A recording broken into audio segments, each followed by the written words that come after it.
جناب مولا علی شیر خدا بیعت کا مطالبہ کرتے تو تقریباً 3 لوگوں کو روانہ کیا گیا، 3 وفدوں کو روانہ کیا گیا۔ پہلا وفد جناب ابو دردہ اور ابو امامہ پہ مشتمل تھا، دوسرا وفد جناب ابو مسلم خولانی کا تھا، اور تیسرا وفد جناب جریر بن عبداللہ بجلی رضی اللہ تعالی عنہم اجمعین۔ ان سب بزرگوں کے باری باری وفد روانہ کیے گئے۔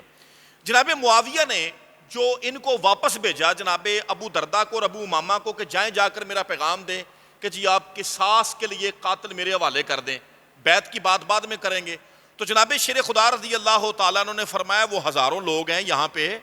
ان لوگوں کو میں کس طرح سے ان کے اوپر قابو پا کے تمہارے حوالے کر دوں، لہٰذا یہ ممکن نہیں۔ تو جناب مولا علی شیر خدا رضی اللہ عنہ کا یہ جواب سن کے جناب ابو امامہ اور جناب ابو دردہ یہ دونوں الگ ہو گئے، یہ جنگ میں لڑائی میں شامل نہیں ہوئے۔ پھر ابو مسلم خولانی واپس آتے ہیں، جن کو بھیجا تھا مولا علی نے بات کرنے، وہ واپس آئے ہیں کہ جی وہ کہتے ہیں قاتلوں کو ہمارے حوالے کر دیں۔ تو مولا علی نے فرمایا اچھا صبر کرو، کل خود اپنی آنکھوں سے دیکھ لینا قاتل کون کون ہے جناب عثمان کا۔ تو جناب شیر خدا رضی اللہ تعالیٰ نے اگلے دن آپ نے لوگوں کو جمع فرمایا اور آپ نے فرمایا ہاں بھائی جناب عثمان کے قاتل کھڑے ہو جائیں، کون کون ہے جس نے جناب عثمان کو قتل کیا ہے۔ تو کتابوں میں لکھا ہے کہ 10,000 لوگ کھڑے ہو گئے اور اکڑ کے کہنے لگے کہ ہم ہیں جناب عثمان کے قاتل، حالانکہ 3,000 لوگ تھے جنہوں نے جناب عثمان کو شہید کیا تھا۔ اب جو جنگ جمل سے پہلے جناب طلحہ اور زبیر نے 600 بندہ مارا تھا بصرہ میں، وہ میں بات پہلے پیش کر چکا ہوں، اس 600 بندہ مارنے سے 6,000 بندہ خلاف ہو گیا تھا،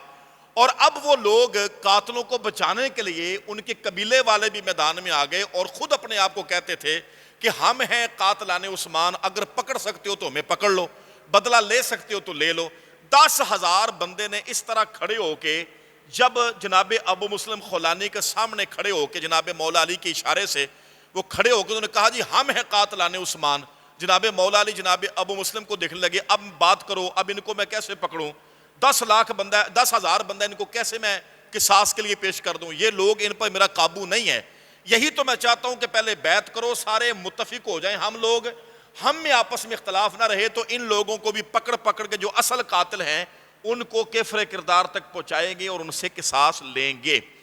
اسی لیے تو میں بیعت کا پہلے مطالبہ کر رہا ہوں۔ تو جناب ابو مسلم نے جب دیکھا کہ 10,000 لوگ جو ہیں وہ کھڑے ہو کے یہ بات کر رہے ہیں، وہ سمجھ کر وہ جملے بول کر جدا ہو گئے، انہوں نے کہا جی میں سمجھ گیا ہوں یہ لوگ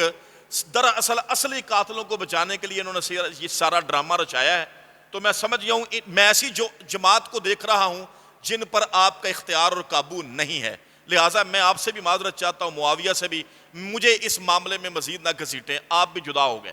پھر جناب جریر بن عبداللہ بجلی کو جو چونکہ بھیجا تھا آپ نے آخری وقت میں،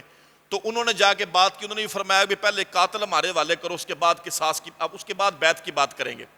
جناب شیر خدا رضی اللہ تعالیٰ نے جب دیکھ لیا کہ معاویہ جو ہیں وہ بغیر اپنی بات کو منوائے پیچھے نہیں ہٹ رہے، تو مولا علی شیر خدا نے اپنے لشکر کو تیاری کرنے کا حکم دے دیا۔ فرمایا تیاری کرو، اب ہم معاویہ کے طرف جا رہے ہیں، ملک شام کوچ کر رہے ہیں، مقابلہ کریں گے، لڑائی کریں گے، کیونکہ ہمارے نزدیک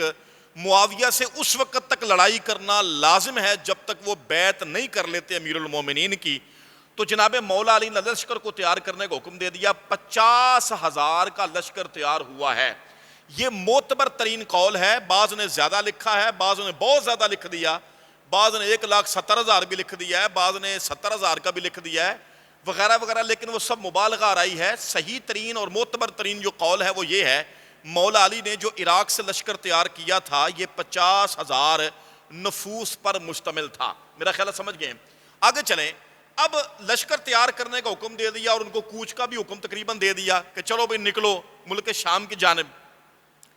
ادھر جناب معاویہ رضی اللہ تعالیٰ عنہ کو صورتحال کا پتہ چلا کہ جناب مولا علی بجائے قاتلوں کو ہمارے حوالے کرنے کے